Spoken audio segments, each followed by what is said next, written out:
नमस्कार, आप देख रहे हैं हिंदुस्तान मेल न्यूज और आइए रुक करते हैं आज की खबरों की ओर। इंदौर के एमआईजी थाने में मुस्कुराता दिखा सलमान लाला, पुलिसकर्मियों की सांठगांठ से फरारी काटने का आरोप।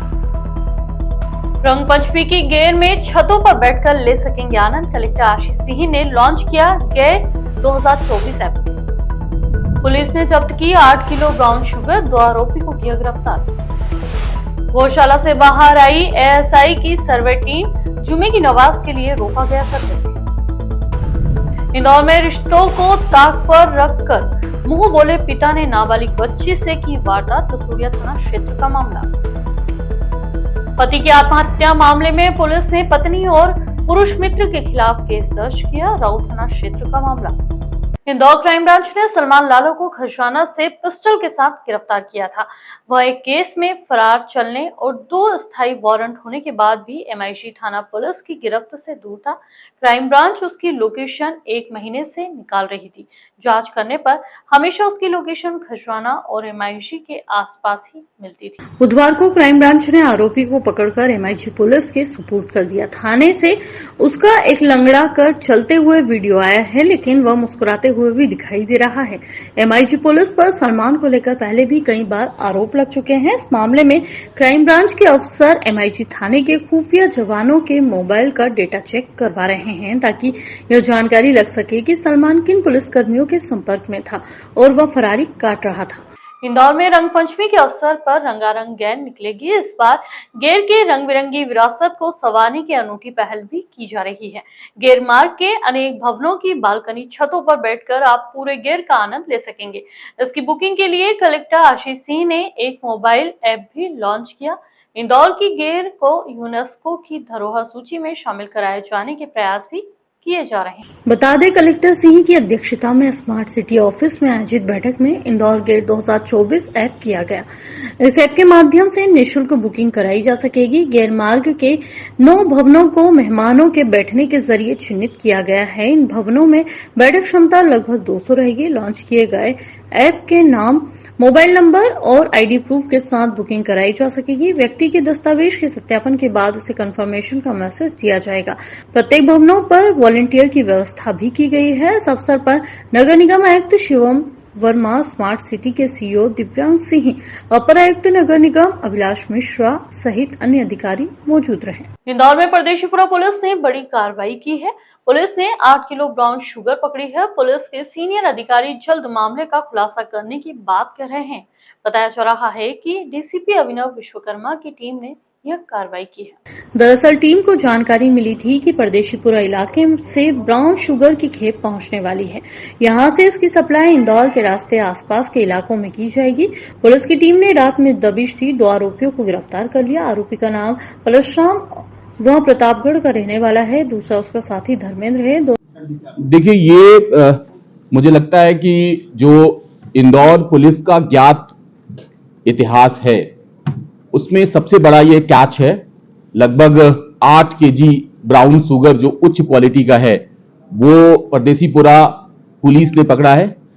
डमरू बीट के हमारे जवान ने पकड़ा है। दोनों शहर के रास्ते दूसरे जिले में जाने वाले थे, लेकिन सप्लाई से एक दिन पहले ही दोनों धरा गए। आरोपियों ने बताया कि वह पश्चिम बंगाल के रास्ते म्यांमार तक ड्रग्स की तस्करी करते थे। आरोपियों के तार बांग्लादेश सहित अन्य राज्यों से भी जुड़े हुए हैं। आरोपियों से पकड़ाई ब्राउन शुगर की अंतर्राष्ट्रीय कीमत करीब 7 करोड़ रुपए है। मामले में सेंट्रल की एजेंसियों को भी जानकारी दी गई है।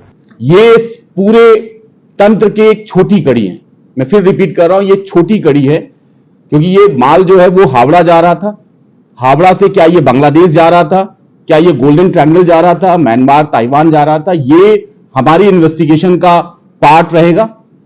गोगा वो व्यक्ति है जो बरोठा में इसके घर पे आकर परशुराम मेघवाल के ये 8 जो पॉलिथीन मिली हैं जिसमें ये ब्राउन शुगर रखी थी, वो उसको प्रोवाइड किया। तो इस पे हम फोकस करेंगे कि प्रीकर्सर केमिकल जो अफीम को ब्राउन शुगर स्नैक बनाती है, वो कहां से आ रही है।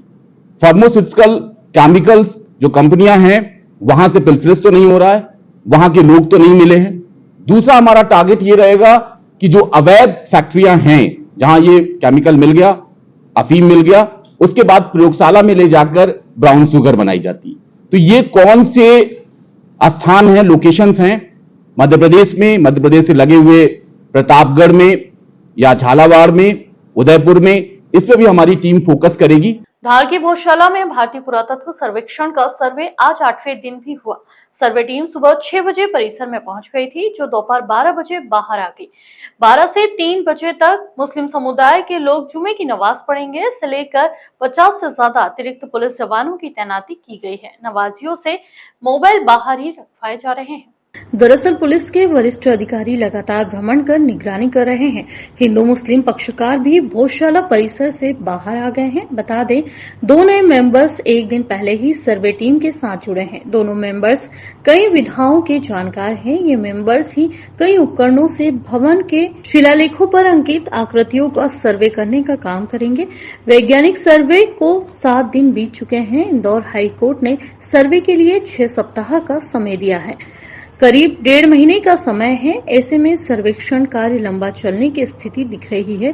जिस तरह नींव की खुदाई में बीम दिखा है, उसके बाद अन्य जगह की खुदाई की संभावनाएं भी बढ़ गई है।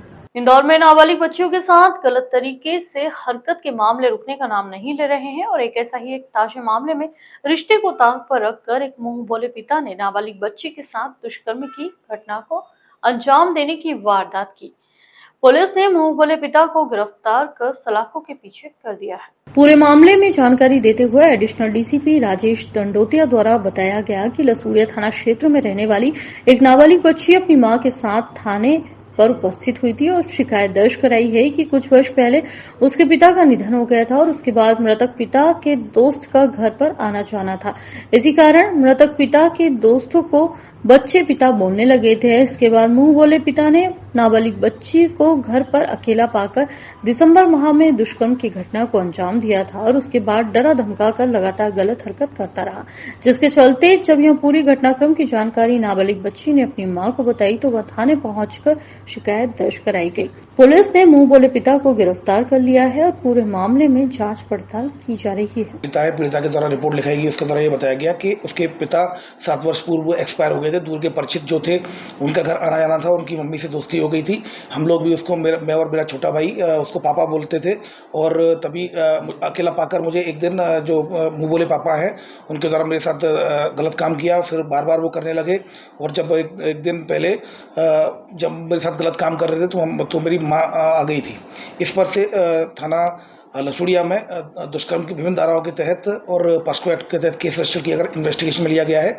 इंदौर के राउ थाना क्षेत्र में कुछ माह पहले एक व्यक्ति द्वारा आत्महत्या करने का मामला सामने आया था, जिस पर से पुलिस ने मर्ग कायम कर जांच करते हुए पूरे मामले में पत्नी और उसके पुरुष मित्र पर हत्या के लिए उकसाने संबंधी धाराओं में प्रकरण दर्ज कर दोनों की तलाश शुरू कर दी है। दरअसल पूरे मामले की जानकारी देते हुए एडिशनल डीसीपी राजेश दंडोतिया द्वारा बताया गया कि कुछ माह पहले कारोबारी द्वारा फांसी लगाकर आत्महत्या की घटना को अंजाम दिया गया था। पूरे मामले में पुलिस ने प्राथमिक रूप में मर्ग कायम करते हुए जांच पड़ताल शुरू की गई और मोबाइल से तमाम साक्ष्य और सबूत एकत्रित कर जांच में सामने आया कि मृतक कारोबारी की पत्नी अपने पुरुष मित्र के साथ मृतक को लगातार परेशान कर रही थी।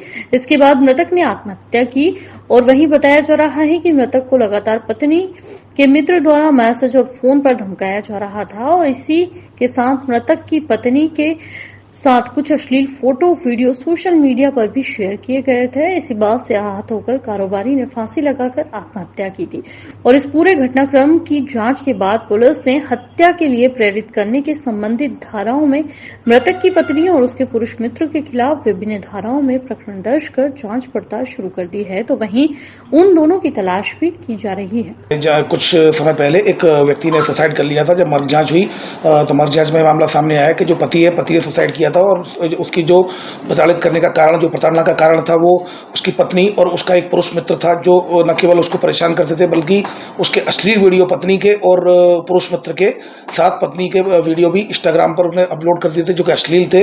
इससे काफ़ी ज़्यादा प्रताड़ित हुआ। वो प्रताड़ित होकर उसने आत्महत्या कर ली। तो इसमें पत्नी और उसके पुरुष मित्र के खिलाफ IPC सेक्शन 306 का अपराध पाए जाने से पंजीबद्ध किया जाकर इन्वेस्टिगेशन लिया गया है।